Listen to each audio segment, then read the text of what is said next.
Hi guys, today maglilipat na po kami. Busy na po. Ayun na. Busy. Busy na po. Maglilipat na kami.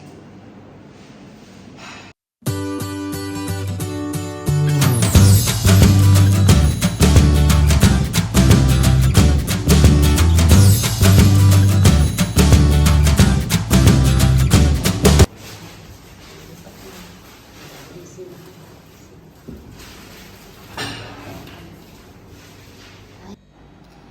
New kitchen. Ito yung new kitchen ko, guys. Medyo magulo pa kasi nga hindi pa maayos. Ito naman yung dining area namin, dining room. Hindi pa rin maayos kasi ito yung ano lang sa may hagdan. Tapos receiving room namin. Ayan, receiving room. Tapos, ito yung fridge room. Kasi hindi kasya sa kitchen yung ano namin, dalawang fridge namin. Tapos, ito yung office ng asawa ko. Grabe, nakakapagod maglipat.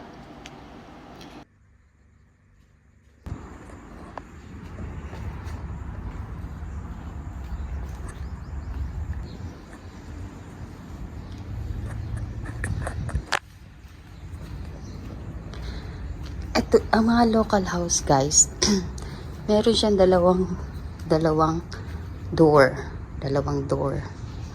Itong door na to is ginawa namin office. Sa office siya. Office siya ng asawa ko. Meet our dog. This is Tonton. And this is, come here. Huy, Tyson. And this is Tyson. Tyson is half Dalmatian and half Labrador. Yan. Tapos si Tonto naman is half ano ba yun? Yung Japanese dog tsaka yung mahabang tenga. Ano ba? Nakalimutan kong tawag. Yun nga, guys, kahapon naglipat kami. Diyos ko, tapos nag-ayos ako dito sa kitchen namin. Etong kitchen na to, itong bago, medyo maliit siya. Teka, i-compare dun sa old kitchen na inupahan namin. Kaya yung ibang gamit ko, hindi kasya. Yung mga pang-baking ko, hindi kasya. Halos puno na lahat yung mga cabinet. Tapos, etong bahay na to is mas mura siya dun. Teka, dun sa isang bahay na itira namin. Pero mas maganda to kasi up and down. Tapos, batag doon, malaki yung mga rooms niya. Although dun sa old house, meron siyang sariling storage sa labas. Dito wala. So, sabi na asawa ko, bibili na lang daw siya ng storage para maging storage sa labas. Ang dami namin gamit. Pinagtatapon na nga namin yung iba. Diyos ko. Tapos, eto 70,000 yearly to, guys. Yung isa is 75,000. Pero ang kagandaan doon sa old house, mura yung pewa. Yung pewa, ibig sabihin yung water, tsaka electricity yata yung tawag doon. Mura kasi nasa local people owner name siya. Guys, kasi dito, guys, kapag yung local, ito nga yung kagandahan, guys, sa mga local people ng mga UAE, marami silang benefits na supports from the government. Bilhin mo yung yung FEWA, tsaka yung DEWA nila, halos ang mura-mura. Kung hindi mo siya i-convert, no, mura siya. Kasi binabayaran namin doon, buong bahay may AC, aircon, on lahat. Minsan 300 dirhams lang ang binabayaran. May AC na yun na, ilang AC nun sa dining, sa kitchen, sa living area, tsaka sa dalawang rooms. Whole day yon, whole night yon on yung AC. Pero binabayaran namin is 300 dirhams lang. Dito, nakapangalan sa asawa ko. So, medyo tataas siya ng mga 600, 800 dirhams. Pero kung hindi mo i-convert, mura na yon. Kung nandito ka, mura na yon.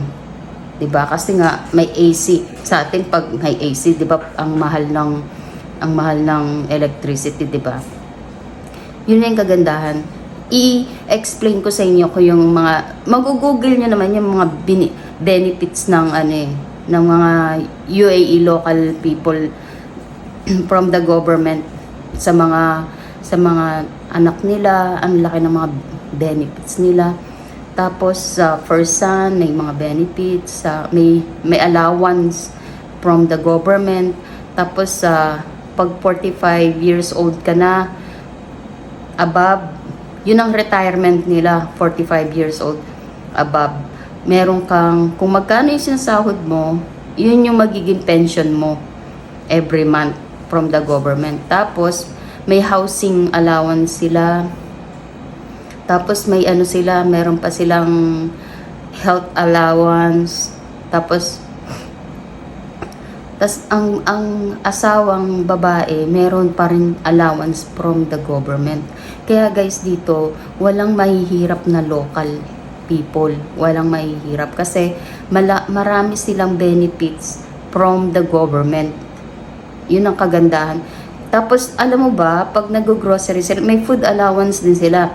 Pag nag-grocery sila, yung Emirates ID nila, yung ginagamit nila. Kasi nandun yung food allowance nila. Yun ang binabayad nila sa mga grocery shop. Yun yung binabayad nila. 'Di ba? Sana yung Pilipinas maging ganyan, kung wala sanang corrupt na politician. yung mga benefits na dapat sa local, maganda sana kung gayahin nila, dito sa UAE. Ganda. Tapos yung sahod dito, guys, walang VAT, walang tax. Ang may tax yung mga binibili nilang mga item, yung mga binibili namin sa grocery, may 5% tax siya, ganyan. Yun yung sa mga restaurant, kakain ka, tapos depende yun sa restaurant kung magkano tax ang nila, ganyan, 2% or 3%, ganyan.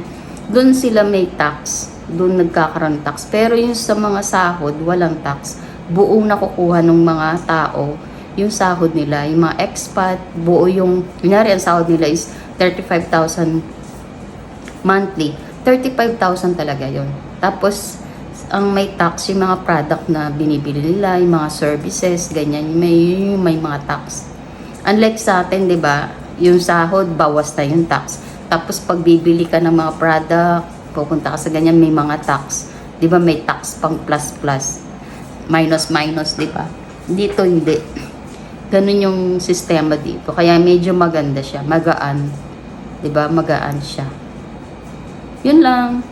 Update ko kayo sa mag-house tour ako pag after na namin mag-ayos. Kakapagod, guys.